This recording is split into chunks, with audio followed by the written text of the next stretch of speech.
all the Series 6 family out there. Hope you guys are all having a good day out there today. I'm making this video just I've been wanting to make this video for a while now. I got to do something really cool a couple weeks ago. I got to do an Instagram live with Antoine Edwards. He was actually doing a competition on his Instagram, sorry. He was going live on his Instagram doing a competition of who could tell the scariest story. And at first it was at $60. Then one of his homies got in and threw another $30 in, so it came up to $90. So I was blessed enough to go get a call in for him, and he answered it right away. No, it was awesome. Here's the clip. You guys check it out. After that, we're inside the house and we started hearing the tapping again. Then my homeboy Stanley was like, I feel like there's something looking through me through the window. And right when he said that, something ran up the doorsteps. Boom, boom, boom, boom, boom, boom, boom, boom. Something working with one of my homies that's a coworker right now, and we'll talk about it still, It's crazy. His auntie passed away 4 days later, so she was the one fucking with us all night long. And check it, my friend Jamal, his little brother had a dream, like a little vision. He's like, hey, are you guys okay? We're like, what happened? He's like, whoa, what happened? And we're like, I had a dream that you guys were getting messed around with the Skinwalker that was in the shape of a deer and a bear. Okay, cool. Hey, Anton, and I got a YouTube channel too. I would like you to go check it out and subscribe if you can. That would mean a lot, man. It's the Series 6 family. Go ahead, check us out. Subscribe to us. How do you spell it? SERIOUS, and then 6 family. SIX? Yes, sir. 6. Boom. I see you, and you just got the subscription just now. Oh, yeah.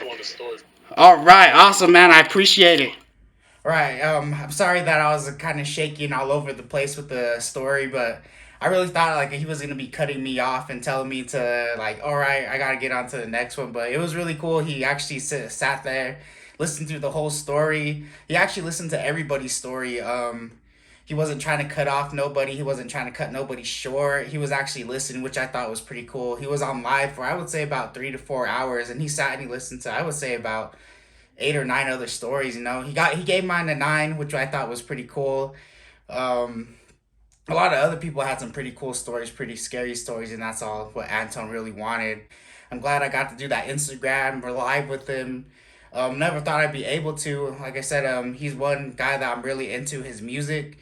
I would say about a year and a half ago, Brandy put me onto him, and ever since then, I just been always, when he's gonna be coming out with the album, a new song, whatever. So, if you guys haven't yet, make sure you guys check him out, Antoine Edwards Jr. He's on tour right now, Spooky Season tour. I knew he was just in Flagstaff this past weekend, and he sold out. I know it was crazy. Just seeing the Snapchats and all that. It was pretty cool. So, I'm going to tell you guys the story, too, about what all happened real quick. Well, it's not going to be real quick, but you guys know what I mean. All right, so in the story that I was telling Anton, my older brother, Steven, and his friends went out, and they were going to go skinwalker hunting. They were going out to Bird Springs, I believe. I'm up here on the reservation, and they got a call from his grandpa, one of their grandpas, saying that, I know what you guys are doing. I know you guys are trying to go see a skinwalker. Don't do it. So they came back into town to Winslow, and they picked me and my friends up, which we were just playing live. We went out to Bushman Acres. We picked up a couple more of our bros. Drove out to the creek because our friend Jamal was saying that, there's a spot out there where a watering hole or some kind of spring out there that the skinwalkers like to make gatherings or something like that. So I'm like, all right, for sure, let's go out there. So it was a single cab truck, and we went out to Bushman Acres. We grabbed the back part of the truck, the cab for the pickup truck. I would say the campers, yeah. We went and we picked up the camper for the truck. So it was only 3 guys in the front, and the rest of us were in the back. Like 4 of us, 5 of us were in the back of the truck. So we went out there, we drove to the creek, and if you guys don't know where the creek is at, it's about a good 10 to 6 miles out of town. This was during the summertime too, so it was nice weather. I said we went out there about 9, 10 o'clock, started driving back and forth by Jack's Canyon, and just honking the horn, flashing the lights and all that. And we drove past Jackson County. We did that about 4 or 5 times. Pulled over to the side of the road. Oh man, it's right by a mile mark, a really specific mile mark out there. I believe it's like mile mark 191, something like that. But it has a whole bunch of other like road signs by the side of it. But we stopped there. And like when you shut off an engine, you hear a tapping underneath the car, but sometimes it's like the engine, just like something dripping or something like that. So that's what I was hearing. I didn't think nothing of it. So we were just chilling there, sitting in the dark. Nothing was happening, and then we get a phone call from our friend that was driving. His name was Tyre, and he was like, "You guys see that running on the road in the back of us?" And the roads are there; they're pretty wavy. So we went and we seen it. I know we seen something running on the road, really big, and you just seen something just like going over the hill, running down another hill, up another hill, coming towards us on the road, and like we're just all focused on there. But I guess while that was happening, there was already a skinwalker on the side of the truck. My brother Steven said that the first time he leaned forward to look, he said he seen something behind the rock, but you could tell it was something moving big. Then he said the next time he leaned forward, he said that it was right there up against the window looking at him. And he said that's when he grabbed his friend Jamal and Tyre, and he got freaked out. And he was sitting in the middle. But I guess when he grabbed our friend Jamal, Jamal was already out of it, like frozen up and all that. Because I guess that's what they do, skinwalkers, they freeze you up when they come around or something like that. So they got frozen up.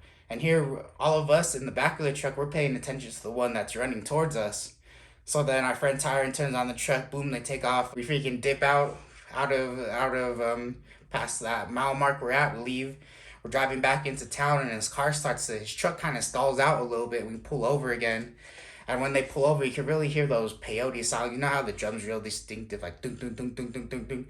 And I guess they were bumping that in the front. And, it stalled out for like a good couple minutes. And I thought he was messing with us, but his truck really did stall out.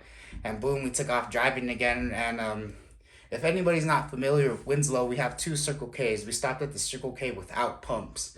And that one's coming out right from underneath the bridge. And you just could drive straight and boom, it's right there, the Circle K. So we get out, we hop out of the truck, we run into the front to go see what's going on. And my brother, Steven, he has tears in his eyes, he's crying. And Jamal, he can't walk. He said he can't feel his legs. And then Tyron's just in the front, just tripping out, like, "Oh man, what happened? What'd you guys see?" And all this stuff. And that's when our brother Steven said, he was on the side of the truck by us the whole time. But then we were telling him there was one running towards us on the road. So then there's 2 skinwalkers right there. And we're just looking around the car trying to help Jamal walk, and he was crying. My brother Steven was scared, he just sat in the ride. He didn't want to get out or nothing. And we started to look investigate around the truck to make sure nothing was wrong with it, and there was nothing wrong with it. And it was like a scene of a movie. We went and we looked at all the people at Circle K, and they were just looking at us like we were crazy. They're probably like, "Oh, look at these high school kids drunk," or something like that. So we're we're just like, "Oh, let's get in the ride, let's go." And they're like, "Can we go to your house, Holly?" I was like, "No, can we go?" We're asking each other whose house could we go to. And our friend Ty's like, "Nobody's at my house. We all could go to my house." So he lives up at the trailer parks up by the MVD. There's a lot of big heavy machinery there, like bulldozers, snow plows, loaders, all that. So we go, and right when we get up in there, we sit inside of his living room. We're just kind of winding down from what all happened, trying to take it all in. And then Jamal gets up and goes and looks outside, and he's telling us, "Look, there's something over here in the MVD lot." And we start to look, and me and our friend JP, I know we seen something with red eyes looking at us, kept popping its head out from those big old tires. And we started to yell at it because Jamal was like, "We can't let them know that we're scared." So we started to yell at it, whoop at it, all that stuff, and it just kept shaking his head like, "No, it doesn't want to come out." So then after a while, it poked its head back in and it never came back out. So we went inside, we started to lock all the doors, but our friend Tyron, his back door didn't lock, and his back door went to the alley. And the dogs were barking and everything like that. So we went and we moved his washer and dryer in front of his back door. And then we're just looking out the alley, and I don't know if you could say we were seeing shadows, we were seeing stuff, but there was 2 big things standing in the alley, and the dogs were barking at them.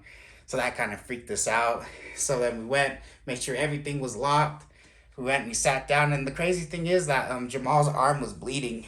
When you look at your arm, you can see certain hairs that were missing. He had a whole bunch of hair, a big old chunk of hair missing.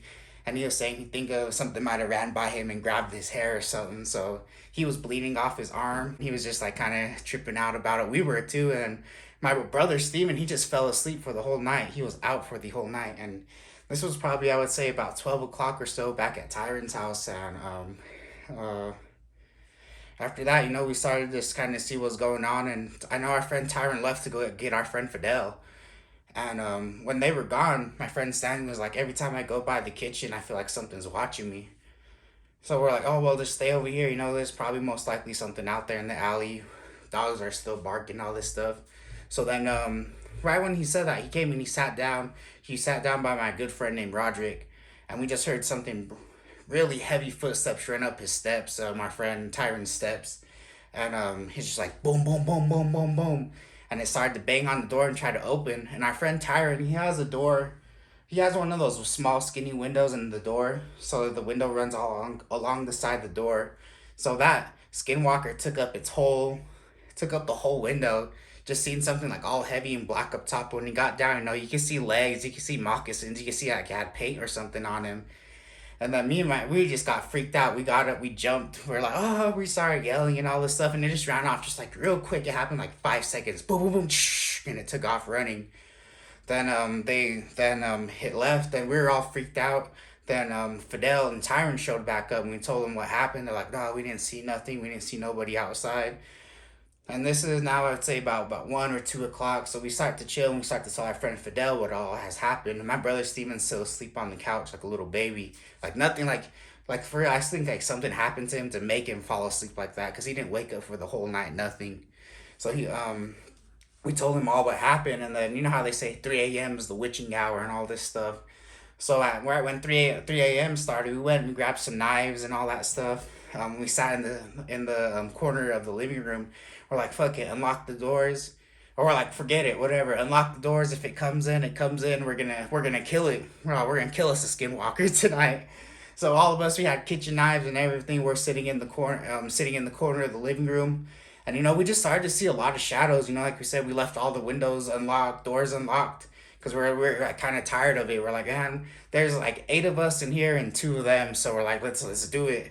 So we're just chilling like that, and we thought we just started to see shadows just everywhere in the house and everything, and this was summertime, so about 4 o'clock, the sun starts to get blue outside, so it decided to like kind of chill out, and we didn't see nothing, and we're like, it started to wind down, and like it started to feel much more better once the sun came up. So once the sun started to come up, we started to feel a lot more better, and finally we forgot about leaving the doors unlocked and everything, and the door opens, man. The door freaking opened. We all jumped up with our knives and everything, and it was our friend, his auntie. His auntie was all like, what are you guys doing? And like, she was like looking at us like we were crazy, and she was just saying she just got back from the bar. But we told her that, like, we're like, of course, the bar closes way earlier than that. And she was like, I just got back from the bar. You guys are crazy. I didn't see anything out there. You guys are dumb. So I was like, yeah, you think your auntie had anything to do with it? You think she was doing this, doing that? Just trying to put 2 to 2 together.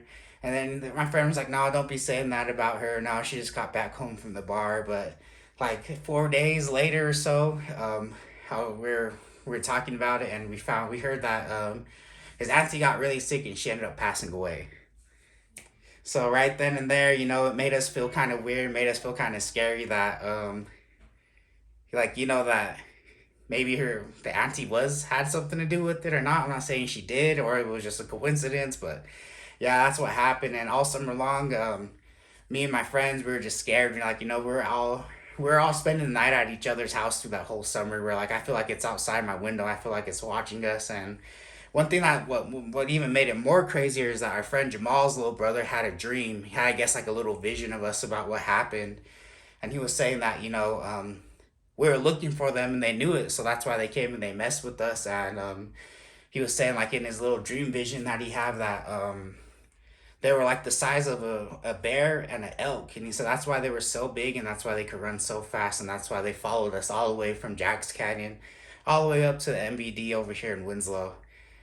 And, it was just crazy, and I think that year when we went back to school, that starting of the school year, we were telling everybody what happened to us, because it was crazy, and like to this day, I still think about it. I'm actually working with one of my coworkers right now, Roderick, that was there with me, and I asked him about it too. I was like, "Do you still thinking about that story?" He's like, "Yeah." I think about it still a lot. So, um, that's the full story right there. That's the real story I wanted to actually tell Anton, but like I said, I thought I was taking too long, but glad I got to share it with you guys.